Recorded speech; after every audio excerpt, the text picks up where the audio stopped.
Good morning, good Good morning. morning. Fresh na fresh I'm so happy today. May today. free coffee pala sa pantry. Oo nga eh. Kaya Bumili medyo tayo may ng mga energy ako. kape-kapeng barako Sarap. dyan. Mm. So, gising tayo hanggang bukas, ha? Basta yun, kape-kape lang kayo sa pantry. Libre Mm. yan. Bring your own tumbler. Mm. Okay, sige. Thank you. Mag-igib kayo ng kape doon. Thank you for the company. Basta ha, yung lagi kong sinasabi kasi dumadami ang fraud ngayon. Huwag magbibigay ng information. Ganito yan. May mga tatawag na sasabihin, may mga charges sa card nila na hindi silang may gawa. Huwag kayo agad maniniwala. Marami dyan nagsaswipe, tapos sasabihin nila, ay fraud to. Hindi. Ang sabihin nyo, mag-present sila ng proof, receipt, kahit ano na wala o kaya statement na hindi sila yun. Okay. Ganon ha. Kasi Yes. baka mamaya ginugoyo lang tayo. Okay. Okay, sige. Yung authentication ha. Yeah. Sige.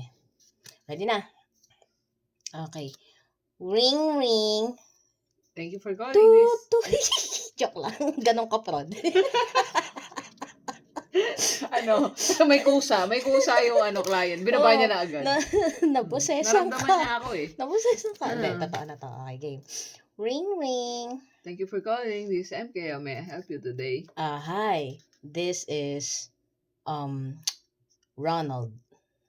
McDonald? Excuse me. No, I am your customer for 25 years. What's your account number? Okay, it's 555-555. We have a security question before Yeah, we proceed. go ahead, yeah. What's your name of your first PIB? I heard it's MK. No, sorry. Why? Why? Everyone is that answer? You're copying. No, I just heard it from some friends. No, with you're the second. wrong. You did not pass the security Okay. question. I know you have other question though. What's your favorite car? Favorite Ford. No, it's 5. It's Ford. That's Ford. No, you did not Come pass the on. security. Last question. Okay.